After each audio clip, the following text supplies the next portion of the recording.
I grew up in the DMV. That's what we call the DC, Maryland, Virginia area.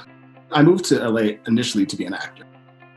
And then I realized quickly that I did not have the passion for it. And so I was like, okay, I think I'm going to go back to school. And that's when I was trying to decide, what is it that I wanted to do? What was it that I found joy in? And that's what kind of brought me back to like, oh, communications and journalism. Like, I actually did like that. Maybe that's what I would have done if I had went to college, the traditional route back then. So I literally Googled schools in LA.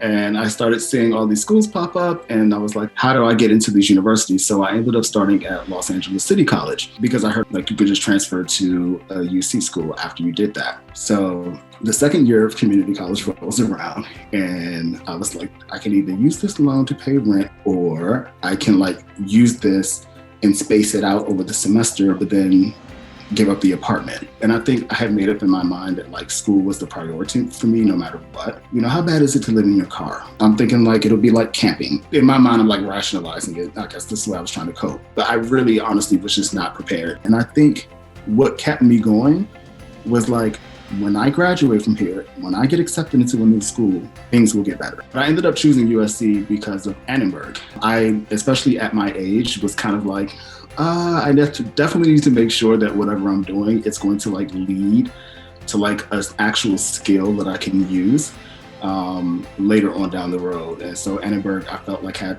the best classes, and I was just really into the program. The very first time that I walked into the media center, it was August, I think, of 2018. And I remember thinking wow, this is so cool. Because it really does kind of give you the option to do everything. So you can kind of figure out, okay, well, I'm good at this, or I'm more inclined to this, or maybe I like this more. And you really get to play, and they encourage that. So I had taken Gabriel Kahn's class. I had my very first semester when I got to USC in one of the basic requirement classes. And at some point, he's like, I have this publication called Crosstown. I think you'd be really good for it. And we take data from the city of LA, and we talk about crime and transportation and housing. And I was like, I don't know. I don't think crime is really my vibe. I get in, and they train me in the system and how to pull the data and how to make sense of it. I'm actually getting paid to do journalism. I have bylines this will be good. Working at Crosstown has led to so many opportunities. Gabe was like, KPCC wants you to come on the radio and talk about this story. And I'm like, what? I'm not going on the radio to talk about this story. So he was like, no, you should do this. It'll be really good for you. And Ethan Ward is chief number cruncher for this report, and he joins us right now. Hi, Ethan. Hi, Steve. How are you today? I'm all right. Then that led to something with KCRW. I've been on there a couple of times to talk. I've also had my stuff published in the LA Times newsletter. So it's been really, really fulfilling.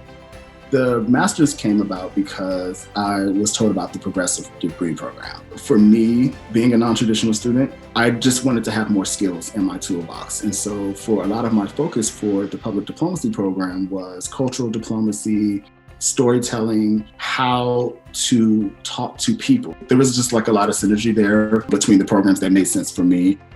I am deep in the throes of job searching now. I'm really, really grateful to Annenberg and to my professors and my mentors who have been there to keep me going and kind of fan that flame. My life as a student is going to be soon coming to an end, and then it'll be on to the next, chapter of whatever that my story is. And I'm excited to kind of just see how it plays out.